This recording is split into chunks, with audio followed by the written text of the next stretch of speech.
नमस्ते बच्चों, स्वागत है आपका आज के इस नए लेक्चर में। बच्चों, लास्ट सेशन में हम लोगों ने कवर किया था रिगार्डिंग द आयोनाइजेशन एनर्जी और we could say ionisation enthalpy.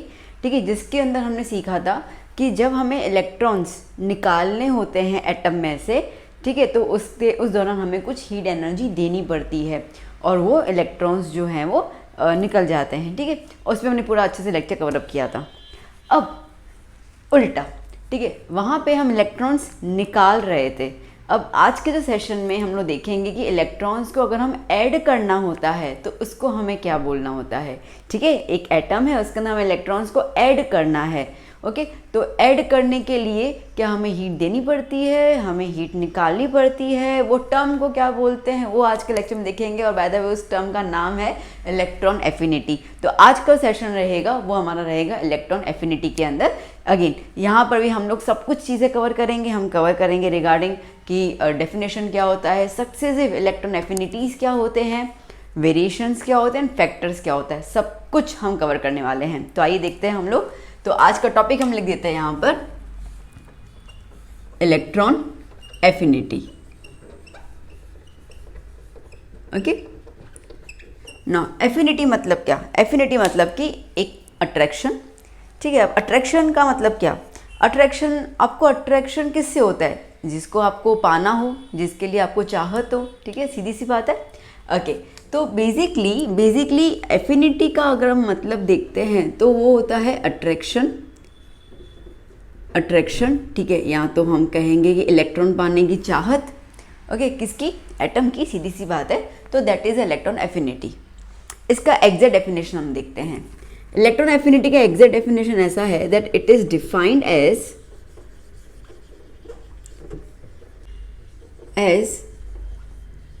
the energy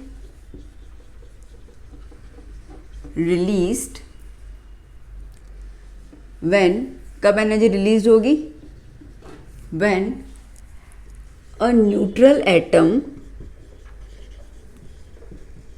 a neutral isolated and gaseous atom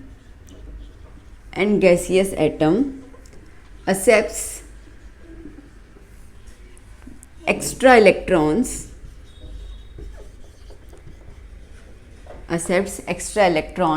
and form negative ion okay, is called electron affinity। बात समझ आई? ठीक है, अब देखो मैंने आपको आई वाले सेक्शन में मतलब कि आयोनाइजेशन एनर्जी के दौरान मैंने आपको समझा दिया था कि हम लोग ये वाले 3 शब्द क्यों लिखते हैं। ठीक है, क्योंकि हमें कोई भी बिहेवियर अगर एटम का जानना है तो हमें उसके लिए उसका अकेला होना बहुत ज़रूरी है। ठीक है, हम कभी भी ग्रुप में किसी का भी बिहेवियर जान नहीं सकते हैं। आज अगर मुझे आपका कोई बिहेवियर जानना हो और आप अपने फ्रेंड्स के ग्रुप में साथ में रहेंगे तो आई कांट जज you. Okay, I can't express कि तुम क्या हो, कैसे हो, मैं नहीं बता पाऊंगी। हाँ, बट जब आप अकेले कहीं पे रहोगे तो आपको ऑब्जर्व करके हम देख सकते हैं कि आप किस तरीके का आप इंसान है। तो उस तरीके से एटम जो है ना, ठीक है, वो इलेक्ट्रॉन एक्सेप्ट करेगा या गेन करेगा। ठीक है, तो उस दौरान, ठीक है, वहाँ पे हमें उनका नेचर जानने के लिए बहुत ज़रूरी है कि वो कैसे होने चाहिए। आइसोलेटेड होने चाहिए, अकेले होने चाहिए। अकेले कब होंगे? जब भी वो गैसियस स्टेट में होते हैं तभी अकेले होते हैं। सॉलिड और लिक्विड स्टेट में तो वो ग्रुप में आ जाते हैं, कंबाइन हो जाते हैं। ठीक है, और कैसे होने चाहिए? न्यूट्रल, मतलब कोई भी चार्ज नहीं होना चाहिए उनके ऊपर। तो ऐसे एटम्स के अंदर जब वो एटम्स इलेक्ट्रॉन को एक्सेप्ट करेंगे, एक्स्ट्रा इलेक्ट्रॉन को जब वो एक्सेप्ट करेंगे, ठीक है, तो सीधी बात है वो नेगेटिव आयन बनाएंगे। अभी बचपन की बातें हमें पता है। ठीक है, जैसे कि अगर हम बात करते हैं कि क्लोरीन, ठीक है, क्लोरीन ने 1 इलेक्ट्रॉन लिया तो Cl- बन गया, है ना, देखते हैं ना हम लोग। ठीक है, नाइट्रोजन, उसने 3 इलेक्ट्रॉन लिए तो N3- बन गया। तो ये तो हम लोगों ने 9th से ही थोड़ा बहुत सीखना शुरू कर लिया था। तो इसके लिए हमें पता है कि अगर एक एटम इलेक्ट्रॉन को एक्सेप्ट करेगा तो वो नेगेटिव आयन बनाएगा, वो क्लियर है। इस दौरान, ठीक है, इस दौरान जो एनर्जी रिलीज होगी उस एनर्जी को हम कहेंगे इलेक्ट्रॉन एफिनिटी। इतना ही है। ठीक है, समझो कि हमारे पास एक एटम है X और वो एटम कुछ भी इलेक्ट्रॉन को एक्सेप्ट कर रहा है। ठीक है, तो वो क्या बन जाएगा, नेगेटिव चार्ज बन जाएगा और उस दौरान वो कुछ एनर्जी को रिलीज करेगा, ठीक है, कुछ एनर्जी को बाहर निकालेगा। तो ये जो रिलीज एनर्जी होती है इसको ही हम लोग कहते हैं इलेक्ट्रॉन एफिनिटी। बात पकड़ में आई? इतना सीधा सा ही मतलब है इसका, ठीक है, तो ज़्यादा इतना टेंशन मत लेना। ओके, नाउ आपके कई आप बुक्स में देखोगे ना, ठीक है, तो आपको इलेक्ट्रॉन एफिनिटी के साथ साथ एक और शब्द दिया जाता है, उसको हम कहते हैं electron gain enthalpy. Electron gain enthalpy ये भी होता है, ठीक है। तो क्या इनका मतलब सेम है? अगर मैं बोलूँ तो हाँ, तकरीबन, ठीक है, करीब सेम ही है, इनका मतलब सेम ही है। एग्जाम्पल के तो समझाती हूँ मैं आपको। देखो बेटा, सपोज कि अगर हम ये कहते हैं कि क्लोरीन, ठीक है, क्लोरीन ने जब एक इलेक्ट्रॉन एक्सेप्ट किया तो वो Cl- चार्ज में कन्वर्ट हो गया और वो कुछ एनर्जी जो है वो लिबरेट कर रहा है, ठीक है। एग्जाम्पल के तौर पर मैं ये कह रही हूँ कि वो 12 इलेक्ट्रॉन वोल्ट जितनी एनर्जी जो है वो लिबरेट कर रहा है, मतलब कि रिलीज कर रहा है।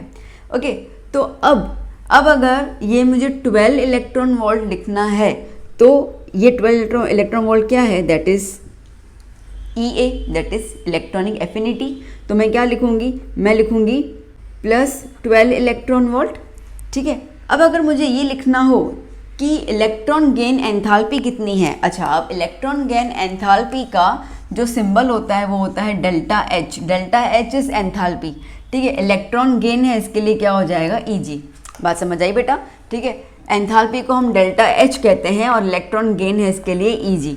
तो डेल्टा H EG क्या होगा? तो वो हो जाएगा -12 इलेक्ट्रॉन वोल्ट। ओके, अब देखो, अगर इसको हम लॉजिकली समझते हैं तो हमने क्या बोला है कि एनर्जी रिलीज हो रही है, बाहर निकल रही है, ठीक है। अब बाहर निकल रही है बेटा, तो ये रिएक्शन कैसा हो जाएगा? एक्सोथर्मिक। बहुत सिंपल सी बात है, मेरी बात को समझ चुके होंगे आप, ठीक है। ये रिएक्शन कैसा हो गया? एक्सोथर्मिक। और एक्सोथर्मिक में हम लोग जो एनर्जी निकलती है उसको हम कैसे डिनोट करते हैं? नेगेटिव, मतलब उस एटम से वो निकल गई, माइनस हो गई, ठीक है। तो इसके लिए हम इसको क्या लिखेंगे? -12 इलेक्ट्रॉन वोल्ट। इतना ही डिफरेंस है। मीनिंग पे अगर जाओगे तो दोनों की मीनिंग सेम है। अगर आपसे ये कहा जाता है डिफाइन इलेक्ट्रॉन एफिनिटी, ये डेफिनेशन लिखोगे। अगर आपसे कहा जाता है डिफाइन इलेक्ट्रॉन गेन एंथैल्पी, फिर भी यही डेफिनेशन आएगी। डेफिनेशन में कोई बदलाव नहीं है, ये चीज़ समझ के चलना। हाँ, वैल्यूज़ में प्लस माइनस का सिर्फ चेंज हो जाता है। वो क्यों होता है मैंने अभी आपको बताया। इतना क्लियर हुआ? बात आई समझ में? इतना ओके। एक और चीज़ बताना भूल गई, वो ये है कि इनका जो SI यूनिट होता है, ठीक है, SI unit of electron enthalpy या इलेक्ट्रॉन एफिनिटी या तो फिर क्या है, इलेक्ट्रॉन गेन एंथैल्पी, इनका होता है इलेक्ट्रॉन वोल्ट पर एटम या तो फिर किलो जूल पर मोल, ठीक है बेटा। तो यही दो यूनिट होती है। अगर यही सेम यूनिट अपन ने आयोनाइजेशन एनर्जी के रिगार्डिंग भी किया था तो वो आपको क्लियर है, मुझे इसमें कोई डाउट नहीं है, ठीक है। तो इसके लिए अब नोट करके ज़रूर लिखना, और वो क्या लिखोगे नोट करके? जो आपको JEE और नीट में बहुत ज़्यादा काम आएगा वो ये आएगा कि इलेक्ट्रॉन एंथैल्पी, मैं क्या बोल रही हूँ, ठीक है, इलेक्ट्रॉन एफिनिटी, ठीक है। इलेक्ट्रॉन एफिनिटी जो है वो हमेशा डेल्टा H EG के नेगेटिव के साथ रिलेशन में आएगा। इसका मतलब ये है कि अगर इसकी वैल्यू पॉजिटिव है तो इसकी वैल्यू नेगेटिव होगी, अगर इसकी वैल्यू नेगेटिव है तो इसकी वैल्यू क्या हो जाएगी? पॉजिटिव। वैल्यू सेम रहेगी, साइन का डिफरेंस रहेगा, और ये कभी भी नहीं बदलता है, किसी भी सूरत में नहीं, ठीक है। इसके लिए कोई एक्सेप्शंस भी नहीं है, पहले बता दूं। तो ये जो चीज़ है वो आपको दिमाग में रखनी है, जिसकी वजह से कॉम्पिटिटिव एग्जाम में आप ना आराम से, ठीक है, वैल्यूज़ जो है वो आपको आएंगे और आप उसको आराम से आंसर दे सकते हो। जैसे आपको एग्ज़ाम में आता है, ठीक है, कि सो एंड सो एटम है तो उसकी इलेक्ट्रॉन एफिनिटी जो है, ठीक है, उसकी इलेक्ट्रॉन एफिनिटी जो है वो है -8 इलेक्ट्रॉन वोल्ट। तो उसका गेन एंथैल्पी कितना होगा? +8 इलेक्ट्रॉन वोल्ट। बस आपको सिर्फ साइन चेंज कर लेना है, उससे आगे कुछ नहीं सोचना है, ठीक है। तो ये सारी चीज़ें नोट करते हुए जाना। जिन लोगों को कॉम्पिटिटिव एग्ज़ाम्स की तैयारी करते जानी है, ठीक है, उनके लिए मैं गुजारिश कर रही हूँ कि नोटबुक उठाकर, ठीक है, हर एक चीज़ जो है वो नोट करते जाइए। जहाँ जहाँ पे हम लोग इम्पॉर्टेंट चीज़ें बोलते जाते हैं उसके लिए एक अलग पेन रखिए या उसको अलग तरीके से बॉक्स में ब्लॉक करते जाइए, जिसकी वजह से जब आप रिवीजन करेंगे तो आपके लिए बहुत आसान हो जाएगा चीज़ों को पकड़ पाना और मेमोराइज करना। ठीक है, ये एक आपसे रिक्वेस्ट है मेरी। वेल, तो आई होप कि आपको इतना चीज़ क्लियर हो गया। ओके, अब नोट करके एक और चीज़ लिखना, और ये लिखना कि जर्नली इलेक्ट्रॉन एफिनिटी की वैल्यू पॉजिटिव में होती है। ठीक है, एंड जर्नली डेल्टा एच की वैल्यू जो है, ठीक है, वो नेगेटिव में होती है। 99% केसेस में यही होता है। ठीक है, अब कहाँ पे कुछ चेंज होगा मैं आपको वो बताती जाऊँगी, तो ये चीज़ को हमेशा ध्यान देना। ठीक है, ई ए की वैल्यू 99% पॉजिटिव होती है और डेल्टा एच की वैल्यू 99% नेगेटिव होती है। क्लियर हुआ ये? ठीक है, आया समझ में? अब कहाँ चेंज आएगा मैं आपको एग्जाम्पल के तौर में बताती जाऊँगी। चलिए, तो पहले आप इतना नोट डाउन कर लीजिए, बहुत अच्छे से नोट डाउन कर लीजिए इसको। फिर हम एक इम्पॉर्टेंट टॉपिक में चलते हैं जिसको हम लोग कहेंगे सक्सेसिव इलेक्ट्रॉन एफिनिटी या सक्सेसिव इलेक्ट्रॉन गेन एंथैल्पी, और उसमें से खूब, ठीक है, क्वेश्चंस पूछे जाते हैं, तो वो काफ़ी इंपॉर्टेंट है। चलिए पहले इसको नोट डाउन कर लीजिए आप लोग। बच्चों, देखते हैं अभी हम लोग एक नया term, that is successive electron affinity. Okay, now अब सक्सेसिव मतलब हमें पता है, हमने ये टर्म जो है वो आयनाइजेशन एंथैल्पी के दौरान भी सीखा था। हमने ये देखा था उसके अंदर कि अगर एटम को इलेक्ट्रॉन्स को निकालने होते हैं, ठीक है, लूज़ करने होते हैं, तो वो इकट्ठे सारे के साथ लूज़ नहीं कर लेता है, एक एक करके लूज़ करता है। ठीक है, जैसे एल्यूमिनियम को 3 इलेक्ट्रॉन निकालने होते हैं, तो वो पहले 1 इलेक्ट्रॉन निकालेगा, फिर दूसरा निकालेगा, फिर तीसरा निकालेगा। ठीक है, सीधा 3 इकट्ठे नहीं निकालेगा, तो उसको हम सक्सेसिव कह रहे थे। सिमिलरली अगर यहाँ पे कुछ एटम्स हैं, ठीक है, जिनको इलेक्ट्रॉन्स एक्सेप्ट करने हैं या जिनको हम लोग एक्सेप्ट करवाएंगे ज़बरदस्ती, ठीक है, तो उसके लिए भी क्या होगा, वो इकट्ठे सारे इलेक्ट्रॉन्स एक्सेप्ट नहीं करेंगे। ठीक है, एक एक करके करेंगे। आइए हम यहाँ पे एग्जाम्पल देख लेते हैं, पहले समझ लेते हैं, फिर हम आपको एग्जाम्पल देंगे। जैसे कि यहाँ पे मैंने एक एटम ले लिया, ठीक है, एक्स एक एटम ले लिया मैंने, और उस एटम के अंदर मैंने एक इलेक्ट्रॉन एक्सेप्ट करवाया। ठीक है, तो क्या हो जाएगा, ये हो जाएगा x माइनस, इतना क्लियर हो गया। ठीक है, और कुछ ना कुछ एनर्जी जो है वो निकलेगी, उसको मैं लिख देती हूँ EA1। क्लियर हुआ? ठीक है, ओके।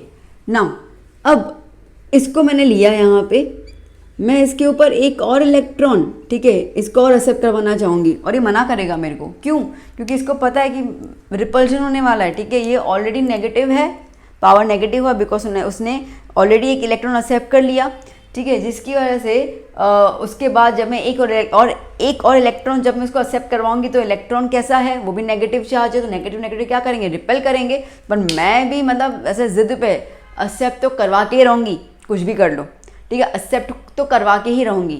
तो अब अगर जब मैं इसको एक्सेप्ट करवाऊँगी, ठीक है, तो यहाँ पे मुझे हीट एनर्जी देनी पड़ेगी, वो निकालेगा नहीं, मुझे ज़बरदस्ती हीट एनर्जी देकर, ठीक है, उसको इलेक्ट्रॉन को एक्सेप्ट करवाना होगा, और ये हो जाएगा मेरा 2 माइनस। ठीक है, और ये मेरी एनर्जी दूसरी निकलेगी।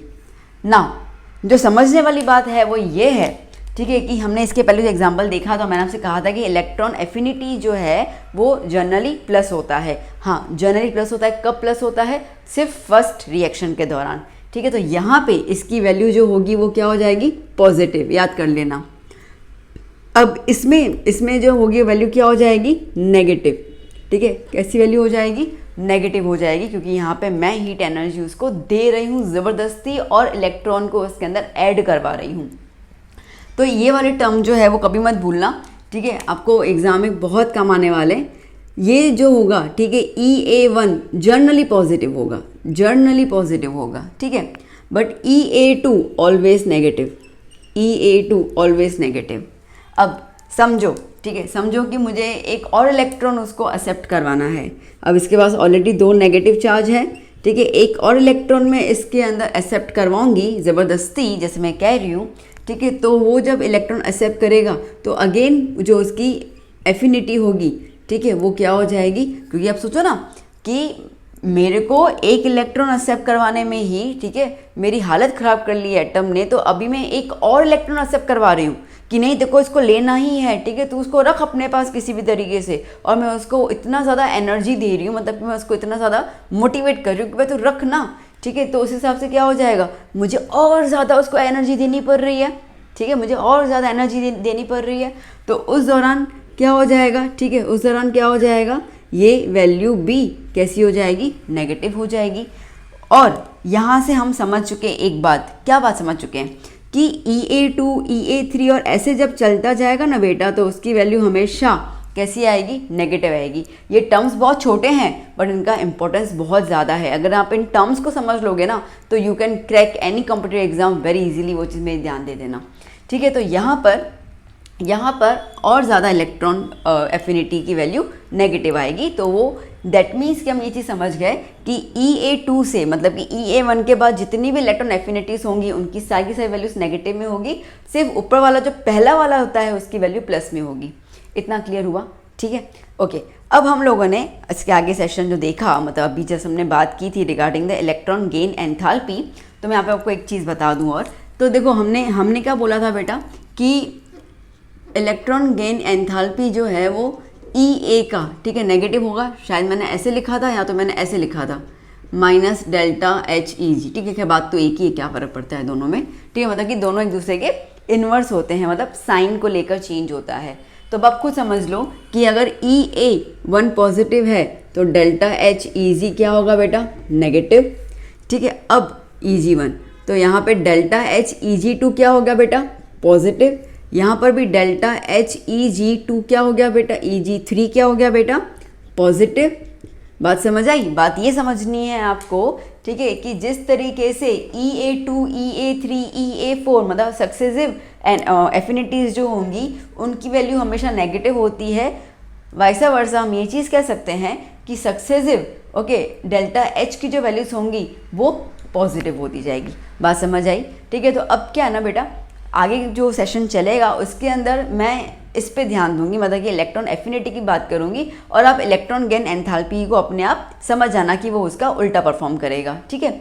इतना क्लियर हो गया? क्योंकि अगर हर बार मैंने दोनों को कंपेयर करती गई ना तो आप उलझ जाओगे फिर, और मैं नहीं चाहती कि आपको उलझाना, क्योंकि मैंने आपको इसका रिलेशन ऑलरेडी दे दिया, तो आप वो रिलेशन दिमाग में रख कर चीज़ें समझ सकते हो, ठीक है बच्चा। तो चलो, तो अब यहाँ से हम लोगों को ये चीज़ क्लियर हो गई कि सक्सेसिव एंथैल्पीज जो होती हैं वो हमेशा पॉजिटिव होंगी, ठीक है, हमेशा पॉजिटिव होंगी। ये नेगेटिव जर्नली, ठीक है, पहले एटम के ऊपर डिपेंड करता है। बात आई समझ में? ठीक है, चलो एक एग्जांपल ले लें तो आपको ज़्यादा अच्छे से समझ आएगा हम क्या कह रहे हैं। इसको पहले लिख दीजिए, फिर हम एग्जांपल ले लेते हैं।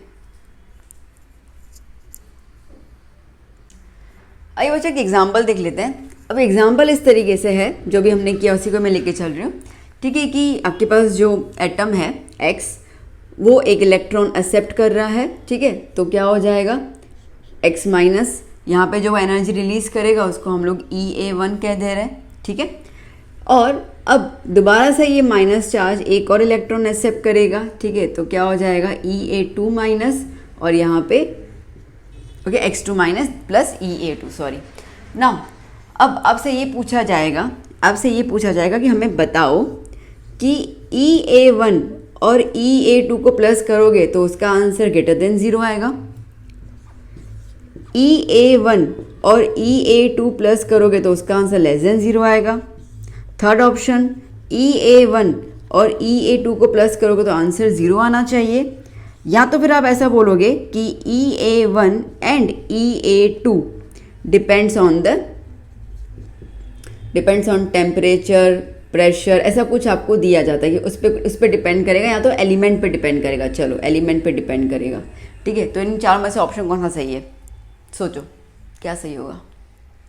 देखो बेटा, हम लोगों ने अभी जस्ट डिस्कस किया कि EA की पहली वैल्यू जो होगी, ठीक है, वो जर्नली कैसी होगी बेटा, पॉजिटिव, ओके। और EA2 की जो दूसरी वैल्यू होगी वो कैसी होगी, नेगेटिव। वो तो नेगेटिव होगी, वो तो क्लियर ही अपने को, ठीक है, वो नेगेटिव होने ही वाली है। तो अब अगर हम देखें तो पॉजिटिव और नेगेटिव अगर हम देखें तो प्लस माइनस तो कैंसल आउट हो गया, ठीक है। तो क्या आंसर आ सकता है? Now the point is that, ठीक है, द पॉइंट इज दैट कि जो नेगेटिव वैल्यू होती है ना वो हमेशा पॉजिटिव से ज़्यादा ही होगी। जैसे कि मैं आपको ये बोलूँ कि इस दौरान EA की जो वैल्यू है, ठीक है, जो एनर्जी रिलीज हुई वो एनर्जी रिलीज हुई समझो 8 इलेक्ट्रॉन वोल्ट, प्लस में होगी, सीधी सी बात है। ठीक है। नेक्स्ट वाली जो एनर्जी रिलीज हुई वो मैं कह रही हूँ कि -13 इलेक्ट्रॉन वोल्ट। EA2 की वैल्यू हमेशा, ठीक है, हमेशा EA1 से ज़्यादा होगी, ये चीज़ समझ के चलो। तो अब आप खुद सोचो कि अगर इसकी वैल्यू ज़्यादा होगी, मतलब नेगेटिव वैल्यू ज़्यादा है, तो आपको आंसर भी किस में आएगा, नेगेटिव में आएगा। नेगेटिव मतलब कि आंसर क्या हो जाएगा, <0। तो इसके लिए आप ये चीज़ को गांठ बांध के रख दीजिए कि EA1 और EA2 की वैल्यू हमेशा और हमेशा <0 आएगी। बात समझ आई, ठीक है। अगर मैं इसके अंदर एक और टर्म ले लूँ कि भाई 2- है, ठीक है, 2- है और फिर से एक इलेक्ट्रॉन जो है वो एक्सेप्ट कर रहा है, तो X3- हो जाएगा और इस दौरान भी EA3 निकलेगा। अब हमें पता है कि EA3 की वैल्यू भी क्या हो जाएगी, नेगेटिव। समझो, ठीक है, समझो कि इसकी वैल्यू जो आ रही है वो 27 इलेक्ट्रॉन वोल्ट आ रही है माइनस में, ठीक है, समझ के चलते हैं ना। अब आप खुद बोलो कि अगर, ठीक है, अगर मैं EA1, EA2 और EA3 को प्लस करूंगे तो क्या आंसर आएगा, <0 ही आएगा ना। क्योंकि आप देख रहे हो, अभी आप देख रहे हो कि जैसे ही सक्सेसिव एफिनिटीज आती जा रही हैं, वैल्यूज नेगेटिव में बढ़ती जाएंगी, तो बट ऑब्वियसली इसके साथ माइनस में ही आंसर मिलेगा, ठीक है। तो ये चीज़ दिमाग में बिठा दो बेटा, बिठा दो बिल्कुल। क्या बिठाना है दिमाग में कि EA1 और EA2 या जितने भी EAs होंगे, ठीक है, उनकी वैल्यू जब प्लस करोगे तो हमेशा आंसर क्या आएगा बेटा, 0 आएगा। बात समझ आई, ठीक है। अब यहाँ पर अगर वो EA की जगह, मेरी क्वेश्चन को बहुत ध्यान से सुनना, मैं क्या कह रही हूँ, ठीक है। यहाँ पे अगर वो EA की जगह आपको ऑप्शन दे रहा है, ΔH Eg1, ठीक है, plus ΔH Eg2 is greater then 0, ठीक है, प्लस इज लेस देन 0, ठीक है, प्लस इज इक्वल्स टू 0, या तो फिर depends on the nature and all that, ठीक है। तो अब क्या बोलोगे, हमने डिस्कस किया, हाँ मैम बिल्कुल डिस्कस किया। मैंने क्या कहा, मैंने ये कहा ना कि ΔH Eg और EA दोनों कैसे होंगे, ऑपोजिट होंगे साइन को लेकर। तो अगर EA और EA2 की वैल्यू जो है वो <0 आएगी, तो सीधी सी बात है वहाँ पे क्या हो जाएगा, यस एग्जैक्टली, सही समझे आप, वहाँ पे हो जाएगा <0। ठीक है। तो अब आप ये चीज़ गांठ बांध के दिमाग में रख दीजिए, नोट में लिख दीजिए दैट द समेशन ऑफ, ठीक है, नोट में लिखवा दूँ, भूलना मत कभी भी इस चीज़ को। क्या लिखोगे, नोट, क्या हो जाएगा, द समेशन ऑफ EAs मतलब कि electron affinities is always less than 0, ठीक है, and the summation of enthalpies, electron के एंथैल्पीज, ठीक है, इज ऑलवेज ग्रेटर देन 0, ठीक है। ये चीज़ बिल्कुल लिख दीजिए बच्चों। ऐसी छोटी चीज़ें तो होती है जहाँ पे अपन स्कोर नहीं कर पाते हैं, ठीक है। डेफिनेशन सबको याद होता है, मीनिंग सबको पता होती है, बट यही कुछ चीज़ें आपको ध्यान देनी है।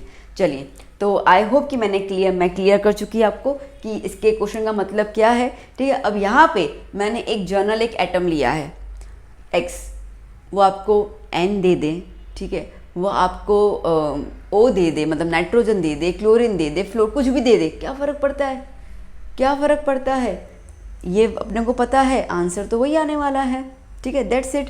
तो कुछ भी दे दें, आपको इतना पता है कि एंथैल्पीज का प्लस लेस देन 0 होगा, और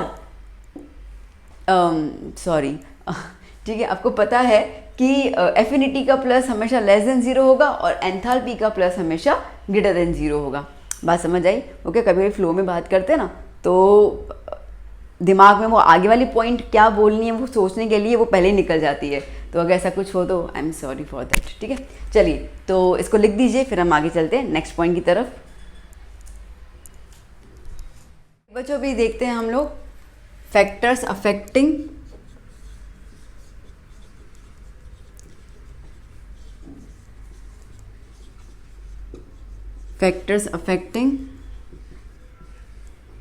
इलेक्ट्रॉन एफिनिटी या तो फिर एंथैल्पी, ठीक है।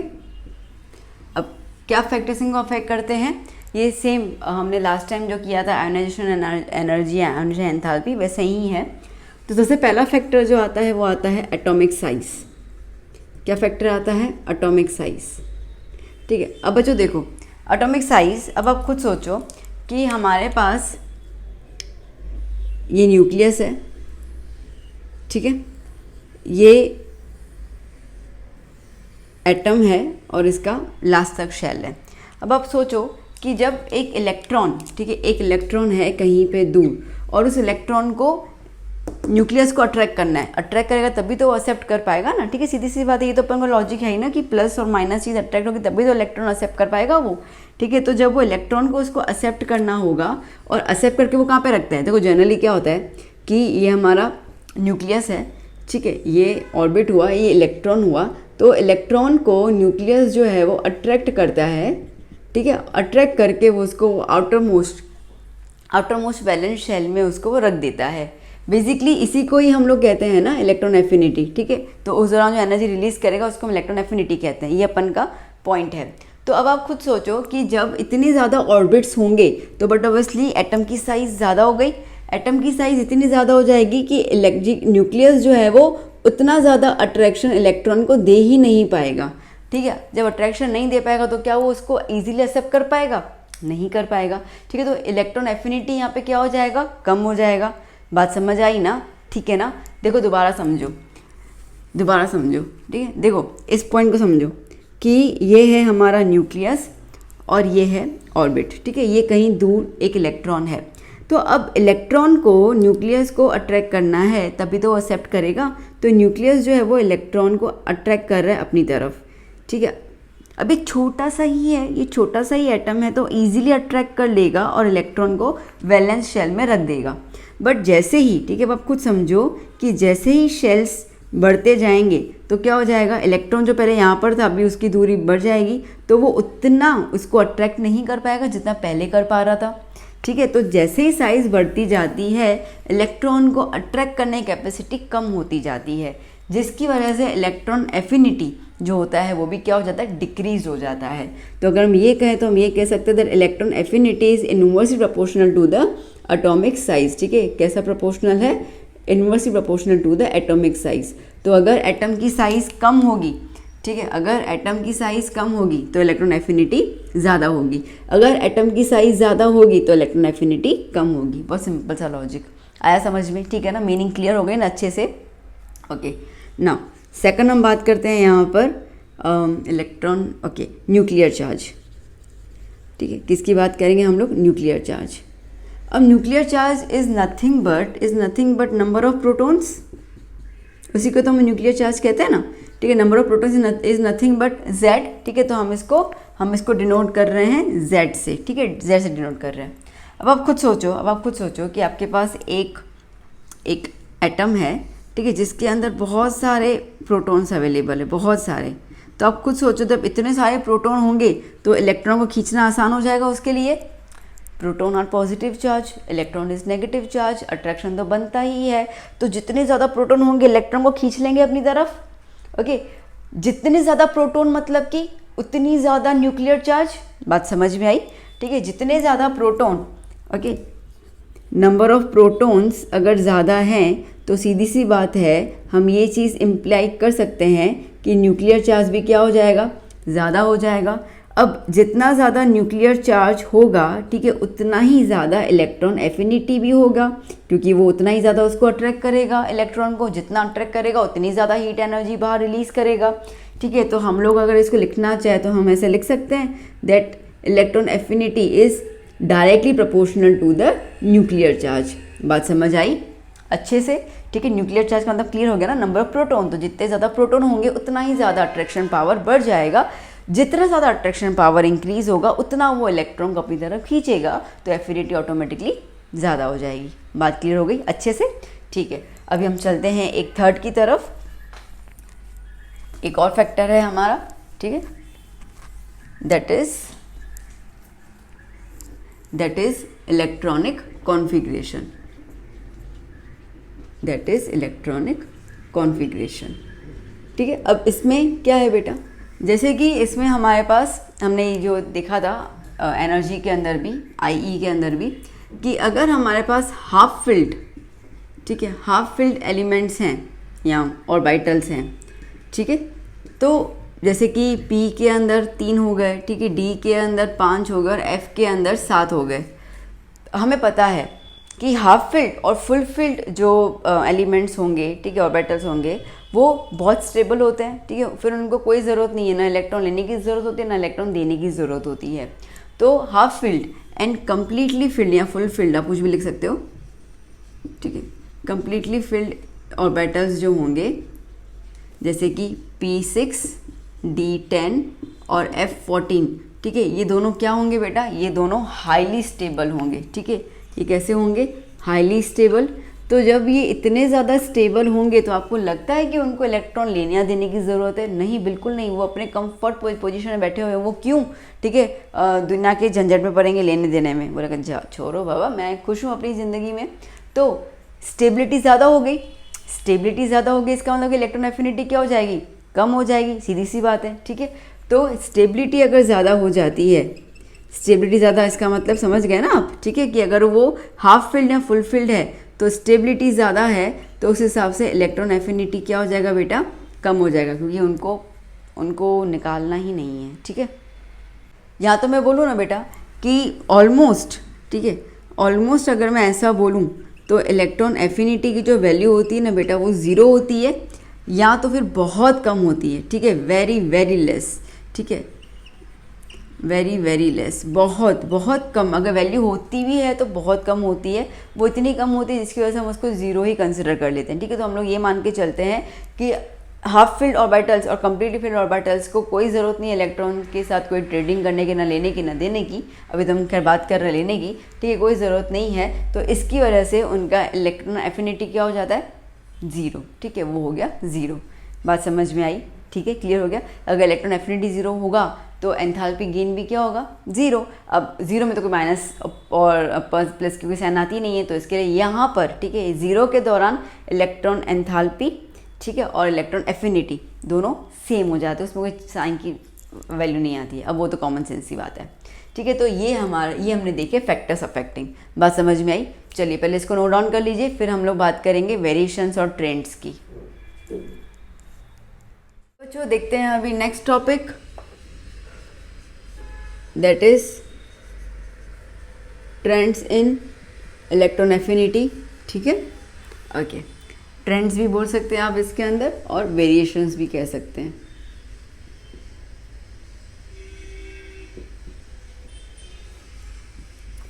ना अब सबसे पहले हम बात करते हैं, तो हम लोग क्या करते हैं बेटा, पीरियड में जाते हैं, ठीक है। तो क्या हो जाता है, along a period, along a period इसका मतलब कि आप जाएंगे लेफ़्ट टू राइट, ठीक है। अब आप खुद सोचिए, जब आप लेफ़्ट टू राइट में जाते हैं तो क्या होता है, उसके अंदर नंबर ऑफ प्रोटॉन्स बढ़ते जाएंगे, ठीक है। जैसे कि अभी हम लोग एक एग्जांपल ले लें, क्या हो जाएगा, lithium, beryllium, boron, carbon, nitrogen, oxygen, fluorine, neon, ठीक है, इनका नंबर 3, 4, 5, 6, 7, 8, 9, 10 बढ़ता जा रहा है। अब अगर इनका नंबर बढ़ता जाएगा तो सीधी सी बात है, नंबर ऑफ प्रोटॉन्स जो होंगे वो भी क्या होते जाएंगे बेटा, इंक्रीज होते जाएंगे। नंबर ऑफ प्रोटॉन्स इंक्रीज होने का मतलब ये है कि न्यूक्लियर चार्ज इंक्रीज होगा, ओके। न्यूक्लियर चार्ज अगर इंक्रीज होगा तो सीधी सी बात है, इलेक्ट्रॉन एफिनिटी भी क्या हो जाएगा, इंक्रीज हो जाएगा, ठीक है। ये अभी हमने जस्ट देखा था। तो इसका मतलब ये है कि अलोंग अ पीरियड, ठीक है, अलोंग अ पीरियड में आप जब जाते हैं तो हम लोग जब बात करते हैं पीरियड के अंदर, ठीक है, पीरियड के अंदर इलेक्ट्रॉन एफिनिटी जो है वो इंक्रीज होता है। ये मैं जनरल टर्म बता रही हूँ। सेकंड जो होता है, ठीक है, that is down a group. क्या होता है, डाउन अ ग्रुप। तो आप जब ग्रुप में जाएंगे, ठीक है, टॉप टू बॉटम की तरफ आप जब जाते हैं, टॉप टू बॉटम की तरफ, तो हमें पता है इसके अंदर कि नंबर ऑफ प्रोटॉन्स तो बढ़ते जाएंगे, नो डाउट, ठीक है, बट उसके अंदर साइज़ भी बढ़ती जाएगी। जैसे अगर हम बात करते हैं यहाँ पे हीलियम, ठीक है, सोडियम, पोटेशियम, रुबिडियम, तो क्या हो जाएगा इनके अंदर, ठीक है, इसमें एक ऑर्बिट है, ठीक है, इसमें 2 आ जाएंगे, इसमें 4, ठीक है, ऐसे करते करते करते करते बढ़ता जाएगा। तो साइज़ बढ़ती जा रही है, ठीक है। नाउ वी नो कि अगर साइज़ बढ़ेगी तो इलेक्ट्रॉन को अट्रैक्ट करने की जो कैपेसिटी होगी न्यूक्लियस की वो कम हो जाएगी, सीधी सी बात है। तो अब साइज़ इंक्रीज हो रही है तो इलेक्ट्रॉन एफिनिटी क्या हो जाएगा बेटा, डिक्रीज हो जाएगा, ठीक है, डिक्रीज हो जाएगा। तो बस ठीक है, यही चीज़ आपको ध्यान देनी है। ये जर्नल टर्म मैंने बताया। तो जर्नली अगर हम जाते हैं पीरियड के अंदर तो इलेक्ट्रॉन एफिनिटी इंक्रीज होना चाहिए, ओके। और अगर हम ग्रुप में जाते हैं तो इलेक्ट्रॉन एफिनिटी डिक्रीज होना चाहिए, ओके। बट जैसे हमें पता है कि केमिस्ट्री बिना एक्सेप्शंस के तो पॉसिबल ही नहीं है। तो अभी हम लोग देखेंगे कि कहाँ कहाँ पे कुछ एक्सेप्शन आ रहा है, किस किस पीरियड में एक्सेप्शन आ रहा है और किस किस ग्रुप में एक्सेप्शन आ रहा है, वो अपन को देखना है, ठीक है। उसमें क्या हमें चेंजेस देखने को मिलते हैं। तो खैर ये जो जर्नल है, ठीक है, again I use a word journal. तो ये जो जर्नल ट्रेंड है आप इसको पहले कॉपी डाउन कर लीजिए, फिर हम बात करते हैं specifically periods to period and group to group, okay. आइए बच्चों, हम सबसे पहले बात करते हैं पीरियड 2 की, ठीक है। अभी हमने जस्ट देखा पीरियड 2, हम बट वहीं से स्टार्ट करेंगे हम लोग, ठीक है। पीरियड 2, अब पीरियड 2 में क्या होता है बेटा, lithium, beryllium, boron, carbon, nitrogen, oxygen, fluorine, neon, ठीक है। अब अगर मैं आपसे कहूँ कि इन सबको आप अरेंज कर लीजिए in the increasing order of the electron affinity, ठीक है। मतलब जैसे आगे बढ़ता जाएगा एफिनिटी जो है वो इंक्रीज होता जाएगा, ठीक है। तो अगर हम इसका जो भी हमने जनरल ट्रेंड देखा तो हमने क्या देखा कि जैसे जैसे आगे बढ़ता जाएगा इलेक्ट्रॉन एफिनिटी इंक्रीज होता जा रहा है पीरियड के अंदर। तो अगर हम इसको एक्सपेक्टेड जो हमारी स्टडी है उसको लेके चलूँ तो क्या बनना चाहिए, Li Be B C N O F N E, ठीक है। अब कुछ लोगों की शायद बुद्धि चल गई होगी, है ना। अगर हम जो फैक्टर्स देखें, ठीक है, हम लोगों ने फैक्टर क्या देखा था, एटॉमिक साइज देखा था, न्यूक्लियर चार्ज देखा था और क्या देखा था, इलेक्ट्रॉन कॉन्फ़िगरेशन। तो अगर हम फैक्टर्स की बात करें तो शायद हमें कुछ चेंजेस देखने को मिले। क्या, सबसे पहला चेंज ये देखने को मिलेगा कि नियोन जो है, ठीक है, नियोन जो है वो इनर्ट गैस हुआ। इनर्ट गैस का मतलब क्या होता है कि उसको कोई इंटरेस्ट नहीं है इलेक्ट्रॉन देने या लेने में, तो वो एक्सेप्ट करेगा ही नहीं। तो देखा जाए तो इसकी लोवेस्ट एफिनिटी होगी, क्योंकि वो चाहता ही नहीं है इलेक्ट्रॉन को, ठीक है, उसको कोई चाहत नहीं है इलेक्ट्रॉन से। तो इलेक्ट्रॉन के हिसाब से अगर हम देखिए तो नियोन एक्चुअली लोवेस्ट होना चाहिए, तो वो तो बिल्कुल आगे आ जाना चाहिए, बात आई समझ में। तो अगर हम ये कहें तो नियोन के पास तो क्या होना चाहिए, लोवेस्ट इलेक्ट्रॉन एफिनिटी।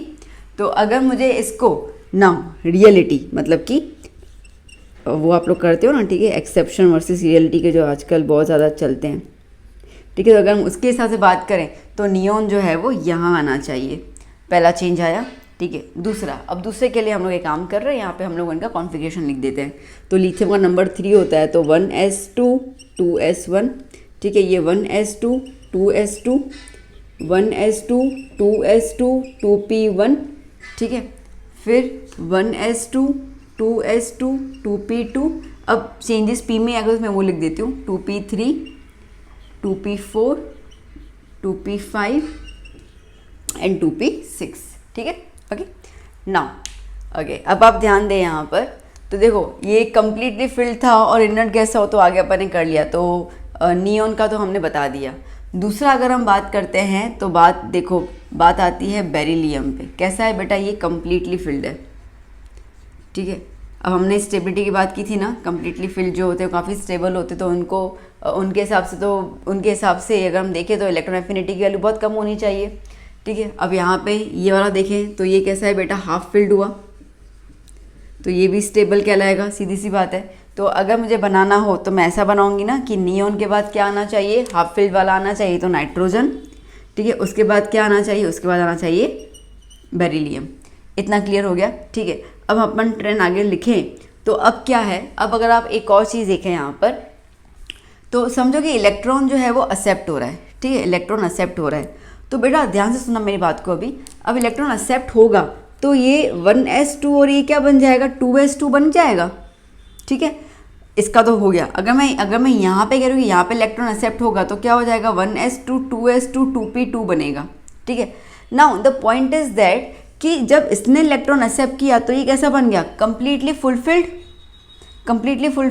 तो अब आप बताओ, ठीक है, जैसे वो इलेक्ट्रॉन एक्सेप्ट करेगा तो ये फुलफिल्ड हो गया और इसके पास कोई चार्ज आएगा, नहीं आएगा। चलो एक मिनट, चलो मैं इसको थोड़ा सा बाद में समझाती हूँ, पहले अपन ट्रेंड लिख देते हैं एज इट इज़, फिर मैं आपको समझाती हूँ कि मैं क्या कहना चाह रही हूँ, ठीक है। अब ये जो मैंने समझाया उतना तो क्लियर हो गया आपको। Li से स्टार्ट करते हैं, ठीक है, Li Be CO F, ठीक है, इतना तो हो गया। तो अभी मैं क्या कहने वाली हूँ, जैसे मैंने अभी डिस्कस किया कि अगर लिथियम इलेक्ट्रॉन को एक्सेप्ट करेगा तो बेटा वो क्या बन जाएगा, 1s2 2s2 बन जाएगा, which is nothing but the completely field stability. ठीक है, कोई कम्प्लीटली फिल्ड ऑर्बिटल हो गए तो मतलब स्टेबिलिटी सबसे ज़्यादा हो गई। ठीक है, अगर हम यहाँ पे बोरॉन की बात कर दे तो वो अगर एक इलेक्ट्रॉन एक्सेप्ट करता है तो क्या बन जाएगा, 2p2। 2p2 का कोई मैटर नहीं करता। ठीक है, मतलब ना ही वो हाफ फील्ड में जाता है ना ही वो कम्प्लीटली फील्ड में जाता है। तो इसका मतलब ये है कि इलेक्ट्रॉन एक्सेप्ट करने की जो चाहत होगी वो किसके पास ज़्यादा होगी, लिथियम के पास ज़्यादा होगी बोरॉन के कंपैरिजन में, क्योंकि इसको पता है कि जैसे इलेक्ट्रॉन मेरे पास आ जाएगा मैं क्या बन जाऊँगा, स्टेबल बन जाऊँगा, कम्प्लीटली फील्ड इलेक्ट्रॉन्स का मेरे पास इनर्ट वैल्यू जैसा क्वालिटी आ जाएगा। तो इसके लिए इसकी चाहत जो है वो बोरॉन से ज़्यादा होगी इलेक्ट्रॉन को पाने की। तो इसके लिए यहाँ पे जो चेंज आएगा वो ये चेंज आएगा कि लिथियम बोरॉन से आगे चला जाएगा। तो अब अगर हम लोग इसको सही तरीके से लिखें तो क्या होना चाहिए, यहाँ पे होना चाहिए, चलो मैं नीचे लिख देती हूँ। ठीक है, तो क्या हो जाएगा, neon, nitrogen, beryllium, boron, lithium, carbon, oxygen और फ्लोरीन। बता चला। ठीक है, तो ये जो है ना ये वाला अरेंजमेंट ये आपका एग्जैक्ट अरेंजमेंट है फॉर द पीरियड 2। ठीक है, तो इस तरीके से वैल्यूज चेंज होती हैं। अब आप कहेंगे कि जब ऐसे ही करना है तो हम लोग जर्नल वाला टर्म देखेंगे, जो अभी मैंने बताया वो ज़रूरी है, क्योंकि जर्नल जो है ना वो पूरे टेबल पे एप्लीकेबल होता है। ये हम एक्सेप्शन जो बात करते हैं वो अलग अलग पीरियड और ग्रुप के हिसाब से अलग अलग चीज़ रहती है। और दूसरी बात ये बेटा कि ये जो वैल्यूज़ जो हमने अरेंजमेंट किया ना ये एक्सपेरिमेंटली बेस्ड अरेंजमेंट है। तो हम लोग जो जनरल चीज़ रीड करते हैं वो ये वाला है। ठीक है, जो थ्योरी के हिसाब से चल रहा था, बट जब हम लोग एक्सपेरिमेंट देखते हैं उनकी जब वैल्यूज़ की बात करते हैं तो जैसे उनकी वैल्यूज़ निकलती जाती है, मतलब जैसे उनका इलेक्ट्रॉन एफिनिटी का वैल्यू निकलता जा रहा था और अरेंजमेंट होता गया तो ये अरेंजमेंट इस तरीके से बना।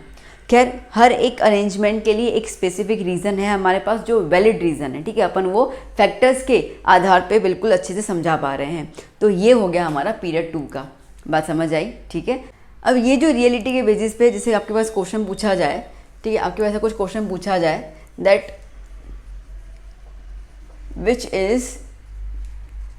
Element is more stable. ठीक है, या which element is more stable, तो क्या और आपको ऑप्शन दिया जाएगा Li माइनस या तो B माइनस। ठीक है, दोनों में से कौन सा स्टेबल है। तो देखो अब Li की अगर हम बात करते हैं तो Li का कॉन्फ़िगरेशन क्या है बेटा, 1s2 2s2। 1s2 actually 2s1 है, बट जैसे वो एक इलेक्ट्रॉन ले लेगा तो क्या हो जाएगा, 2s2 हो गया। और इसके पास एक इलेक्ट्रॉन आया बोरॉन के पास तो क्या हो जाएगा, 1s2 2s2 2p2। अब आप देखो कि ये कैसा है, ये कम्प्लीटली फिल्ड ऑर्बिटल हो गया, मतलब कि ये ज़्यादा स्टेबल हो जाएगा। ठीक है, तो स्टेबिलिटी इसके अंदर ज़्यादा हो जाएगी। तो आप ऑप्शन में क्या लिख के आओगे, Li minus is more stable. बात समझ आ रही है। तो यही चीज़, ठीक है, एक्सेप्शन से आपको यही चीज़ सीखने को मिलेगी जिसकी वजह से आप कॉम्पिटिटिव एग्जाम्स को क्रैक कर पाओगे।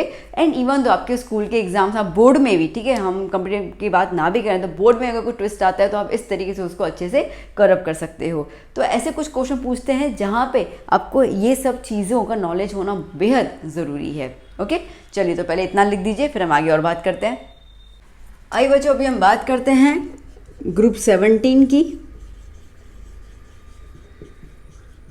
ठीक है, अब ग्रुप 17 का जो टेबल है, ठीक है, वो क्या रहेगा, वो हमारे पास रहेगा फ्लोरीन, क्लोरीन, ब्रोमीन, आयोडीन। ठीक है, तो हमें पता ही है। ओके, और अभी अभी हमने देखा कि इन द ग्रुप, ठीक है, इन द ग्रुप जब आप टॉप टू बॉटम में जाते हैं, ठीक है, तो इलेक्ट्रॉन एफिनिटी जो है वो क्या होती जाती है, डिक्रीज होती जाती है। तो अगर हम अपनी थियोरी के हिसाब से बात करें, अगर हम हमारी थियोरी के हिसाब से बात करें तो हमारा जो एक्सपेक्टेड रिजल्ट होना चाहिए वो क्या होना चाहिए, सीधी सी बात है, मिल रहा है दैट फ्लोरीन का सबसे ज़्यादा एफिनिटी, धीरे धीरे नीचे जा रहे हैं तो इलेक्ट्रॉन एफिनिटी कम होता जा रहा है। ठीक है, तो फ्लोरीन का ज़्यादा है क्लोरीन से, क्लोरीन का ज़्यादा है ब्रोमाइन से, और ब्रोमाइन का ज़्यादा है आयोडीन से। ठीक है, बट यही सारी रिजल्ट क्या हमें एक्सपेरिमेंटल रिजल्ट के साथ मैच होती हुई दिख रही है, वो अपने को देखना है, जिसको हम लोग रियलिटी कहते हैं। ठीक है, तो क्या एक्सपेरिमेंटल रिजल्ट के साथ ये मैच हो रहा है। तो जब एक्सपेरिमेंटली इसको देखा गया तो सबसे ज़्यादा एफिनिटी जो है वो क्लोरीन के पास है फ्लोरीन के कंपैरिजन में। तो chlorine is greater than fluorine, बाकी Br और I का कोई दिक्कत नहीं, वो तो एज इट इज़ ही है। So now the point is that कि क्यों, क्या रीज़न है, ठीक है। आप लोगों के दिमाग में आ रहा होगा कि क्यों क्लोरीन को हमने आगे आगे लग दिया, क्योंकि अगर हम फैक्टर्स की बात करें, ठीक है, आप अपने मन में सोच रहे होंगे कि सपना मैम ने हमें बताया है कि फैक्टर्स के हिसाब से अगर साइज़ कम होती है तो एफिनिटी ज़्यादा होती है, स्ट्रांग होती है। और फ्लोरीन की साइज़, ठीक है, फ्लोरीन की साइज़ जो है वो सीधी सी बात है क्लोरीन से कम है, क्लोरीन से कम है, ठीक है। बिल्कुल बेशक आप बहुत सही सोच रहे हो। बट यहाँ पे अभी क्या है कि देखो, हमें यहाँ पे बात करें इलेक्ट्रॉन एफिनिटी की। इलेक्ट्रॉन एफिनिटी का मतलब क्या है कि इलेक्ट्रॉन को एक्सेप्ट करने की टेंडेंसी, ठीक है ना। इलेक्ट्रॉन एफिनिटी का मतलब क्या है, इलेक्ट्रॉन एफिनिटी का मतलब है to accept, okay, tendency to accept the electron, tendency to accept the electron, ठीक है। अब इसके बाद वाला एक लेक्चर होगा मेरा, जो होगा इलेक्ट्रॉन नेगेटिविटी के ऊपर, ठीक है। वो एक्चुअली पूरा लेक्चर होगा, बट मुझे अभी यहाँ पे उसके बारे में तो चर्चा करनी पड़ेगी, तब भी आप इस पॉइंट को समझ पाओगे। और इलेक्ट्रॉन नेगेटिविटी, ठीक है, EN अभी लिख देती हूँ मैं। तो इलेक्ट्रॉन नेगेटिविटी का मतलब होता है tendency to attract electron, tendency to attract electron, ठीक है। बात समझ आ रही है, ये एक्सेप्ट कर रहा है, वो अट्रैक्ट कर रहा है। Now the point is that कि एक्सेप्ट करना मतलब कि उसको अपने घर में बिठाना, ठीक है। जैसे कि आपको किसी से मोहब्बत है, तो आप मोहब्बत को, ठीक है, घर पे शादी करके उनका ज़िंदगी बितानी है, दैट मीन्स कि आपने अट्रैक्ट भी किया और अपने घर पे जगह भी दी, मतलब आपने इसको एक्सेप्ट भी कर लिया। तो that is the electron affinity. Clear हुआ। इलेक्ट्रॉन नेगेटिविटी इसका मतलब कि ठीक है, क्रश है, ठीक है, अच्छी लगती है, अच्छा लगता है, बात खत्म, ठीक है, उससे ज़्यादा कुछ नहीं। आप उसको अपने घर पे नहीं लेके आ रहे हो, आप ना शादी करने के सपने नहीं देख रहे हो, ठीक है, अच्छी लगती है, बस उसको निहारना ही पसंद है और तो कुछ नहीं, ठीक है। ज़्यादा मतलब आप उसकी तरफ सिर्फ अट्रैक्ट हो रहे हो, बात समझ आई, ठीक है। तो अब यहाँ पे पॉइंट ऐसा है ना कि जो फ्लोरीन है, ठीक है, जो फ्लोरीन है वो like it's a good electronegative, ठीक है। अगर हम पूरे टेबल में बात करते हैं तो हाईएस्ट इलेक्ट्रॉन नेगेटिविटी जो है वो फ्लोरीन के पास है, बट वो अट्रैक्ट करेगा, ठीक है। इलेक्ट्रॉन को रखने की जगह उसके पास नहीं है, ठीक है, स्पेस नहीं है। अगर हम नॉर्मल अभी रीज़न देखें तो ये होता है कि वो बहुत छोटा होता है, ठीक है, बहुत छोटा होता है, तो जिसकी वजह से क्या ना रिपल्शन कॉज होगा। इसके पास अपने खुद के भी तो इलेक्ट्रॉन्स है ही ना, ठीक है, 9 इलेक्ट्रॉन्स इसके पास खुद के हैं, तो वो इलेक्ट्रॉन्स जो है वो दूसरा जब एक इलेक्ट्रॉन लेगा उसका वो रिपल्शन कॉज करेगा। रिपल्शन कॉज करने की वजह से वो इलेक्ट्रॉन को वहाँ पे रख नहीं पाता है। जबकि क्लोरीन जो है, ठीक है, क्लोरीन अट्रैक्ट तो करेगा ही, ठीक है, और स्पेस ज़्यादा होने की वजह से वो इलेक्ट्रॉन को वहाँ पे रख देता है जहाँ पे रिपल्शन होता है, ठीक है। बट फ्लोरीन के कंपैरिजन में कम होता है, इसके लिए इलेक्ट्रॉन को वो अट्रैक्ट भी करता है और एक्सेप्ट भी करता है। तो ये रीज़न है कि इलेक्ट्रॉन एफिनिटी जो है वो क्लोरीन का ज़्यादा है, फ्लोरीन का कम है। बात आई समझ में। तो हमने जो फैक्टर्स देखे थे वो बिल्कुल सही है, बट जो रिजल्ट हमारे सामने आया वो इसको लेकर आया था। तो आपका जो ग्रुप 17 का होगा वो इस तरीके से बनेगा। क्लियर हुआ, डन, ठीक है। आप आगे ना बात समझ में अच्छे से, चलो गुड, ओके। अब ये लिख दो। अब इसके बाद हम बात करेंगे ग्रुप 14, 15, 16 की, ठीक है, उनमें भी कुछ एक्सेप्शंस है, तो जस्ट नोट इट डाउन। आइए बच्चों, अभी हम अलग अलग ग्रुप की बात कर लेते हैं। जैसे हम बात करते हैं पहले ग्रुप 14 की, सबकी इकट्ठी लिख देते हैं, ग्रुप 15, ग्रुप 16 और ग्रुप 17, ठीक है। 17 का हम लोग को अभी ने देखा, तो पहले वो लिख देते हैं, fluorine, chlorine, bromine, iodine, okay. Group 14 में क्या है, केमिस्ट्री सर गिव्स संकी प्रॉब्लम्स, ठीक है, कार्बन, सिलिकॉन, जर्मेनियम, टिन और लेड। ग्रुप 15 लिख देते हैं, नाना पाटेकर, ऐश्वर्या, सब बीमार, ठीक है। तो क्या हो गया ये, नाइट्रोजन, फॉस्फोरस, आर्सेनिक, एंटीमनी और बिस्मथ, ओके। अब ग्रुप 16 की बात करते हैं हम लोग। ग्रुप 16 क्या है, ओ स्टाइल से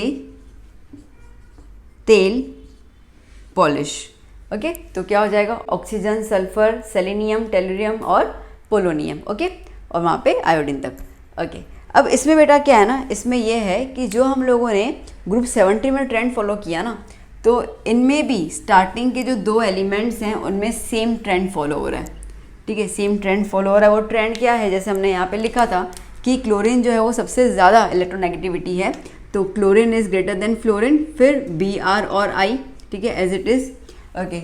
यहाँ पे ग्रुप 14 की बात करेंगे तो सेम टेंडेंसी जाएगी, जो सिलिकॉन है उसकी ज़्यादा है, तो silicon is greater than carbon, फिर जर्मेनियम, टिन और लेड, ठीक है, ये सेम चलेगा। यहाँ पे हम बात करते हैं तो सेम फॉस्फोरस पहले आ जाएगा, ठीक है, phosphorus is greater than nitrogen, than arsenic, antimony, sorry okay, और बिस्मथ। क्लियर हो गया? Okay, now group 16। अब ग्रुप 16 में हल्का सा चेंज है। पहला चेंज ये है कि पोलोनियम को हम कंसिडर करते ही नहीं क्योंकि वो रेडियो एक्टिव एलिमेंट है, तो यहाँ पे पोलोनियम को तो मैंने पहले हटा दिया। ओके, अब उसके अलावा क्या है? उसके अलावा ये है कि अगर हम इसको फॉलो करते हैं तो ट्रेंड कैसा होना चाहिए? Sulphur is greater than oxygen is greater than selenium is greater than tellurium, ठीक है, ऐसा होना चाहिए। बट एक्सपेरिमेंटल रिजल्ट से ये पता चला कि O की, ऑक्सीजन की जो है वो सबसे लोवेस्ट इलेक्ट्रॉन एफिनिटी है, सबसे लोवेस्ट। तो अगर हम बात करें यहाँ पे 16 ग्रुप के ट्रेंड की, तो ऐसा बनेगा sulphur is greater than Se is greater than Te and is greater than O। इसका मतलब कि जो O है ना, ठीक है, वो बिल्कुल लास्ट में जाएगा क्योंकि उसकी 16 ग्रुप के हिसाब से, ठीक है, उसकी सबसे लोवेस्ट इलेक्ट्रॉन एफिनिटी है, और जबकि सल्फर की जो है 16 ग्रुप के हिसाब से सबसे हाईएस्ट इलेक्ट्रॉन एफिनिटी है। समझ आया? ठीक है, तो ये 16 ग्रुप के बारे में आपसे क्वेश्चंस काफ़ी पूछ सकते हैं क्योंकि यहाँ पर ट्रेंड जो है वो फिर से चेंज हो जाता है। बात समझ में आई? ठीक है, जी हाँ, यहाँ पे अपना वेरिएशंस जो थे, ठीक है, ट्रेंड जो थे वो ख़त्म हुए। ओके, तो पहले इतना नोट डाउन कर लीजिए जल्दी से। लिख दिया बच्चों? चलो अब एक और नोट करके आपको चीज़ जो है वो लिखनी है, बहुत इंपॉर्टेंट है, ठीक है। नोट करके सारी चीज़ें मैं आपको लिखवाती जाऊँगी जैसे आपको कोई तकलीफ़ ना हो। अब नोट करके, ठीक है, दो ग्रुप के बारे में कंपैरिजन बता रही हूँ, और वो ये है कि ग्रुप 17 का इलेक्ट्रॉन एफिनिटी वो ग्रुप 16 से हमेशा ज़्यादा होगा किसी भी एलिमेंट के लिए, ठीक है। तो इसका स्टेटमेंट क्या होगा? फॉर एनी एलिमेंट, कोई भी element, for any element of group 17 has highest electron affinity, okay, compared to for any element of group 16। ये चीज़ याद कर लेना। जैसे कि आपको एक क्वेश्चन दिया जाता है, आपको क्वेश्चन दिया जाएगा arrange SOCl and Br, okay, in increasing order of electron affinity, ठीक है, आपको एक क्वेश्चन दिया गया है।